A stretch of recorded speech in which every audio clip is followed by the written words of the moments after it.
This video is about expectation. So today is, what's today? March 24th. The mean or expected value of a random variable x is the average value that we should expect for x over many trials of the experiment. The mean or expected value of a random variable x is represented by e at x, and the expected value of a random variable is e at x, the sum. Okay, so this is the sigma, means sum. This is x, so your possible outcome.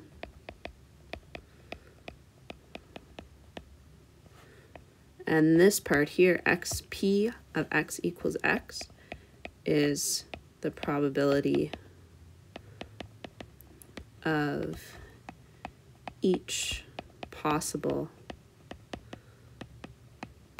outcome. So same way as if you think about calculating a weighted average or a weighted mean, same type of approach, just with different notations. So probably you can kind of guess that our mean is going to be 7 right here, but we'll write it out just so you can see the formula. So our expected value, e at x, is going to be the sum of, so we've got 2, our first probability, times 1 over 36 plus 3 times 2 over 36, 4 times 3 over 36, 5. Okay. The probability distribution chart that we're looking at is the sum of, I should have said this before, where x is the sum of the faces that fall uppermost when 2 fair dice are rolled. So this is our distribution table.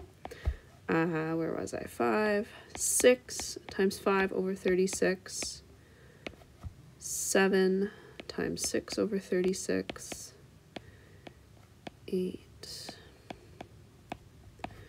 okay, 9, 10, I'm gonna run out of space. Let's see, we'll go back a little bit. 11, oops, 11 times 2 over 36 plus 12 times 1 over 36. Okay, so that's our expected value. We can multiply and add those up. Okay, we would get 252 over 36, which actually works out to be 7, which is, if we look at our probability distribution, that's probably what we would have expected it to be if we had to make a guess initially. Okay. Now, this is kind of complicated because it's a big distribution. We've got lots of possible outcomes. You can see if we had a more complicated one that our distribution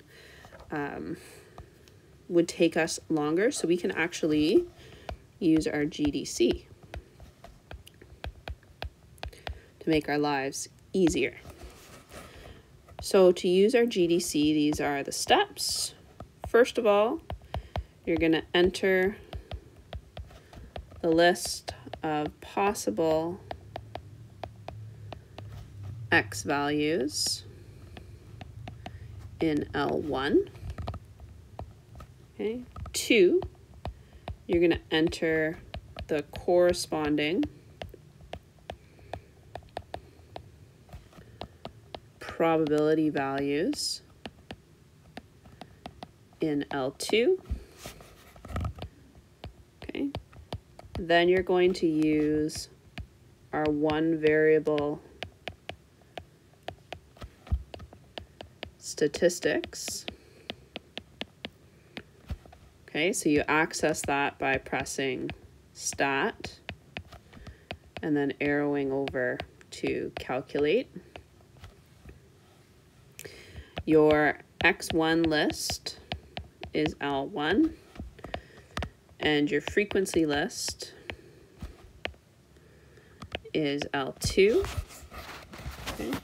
And then your expected value is x bar, or the mean, which will give you 7. So try it out. Make sure you can get 7 on your graphing calculator. A key point to remember is that this does not need to be a value that is actually obtainable.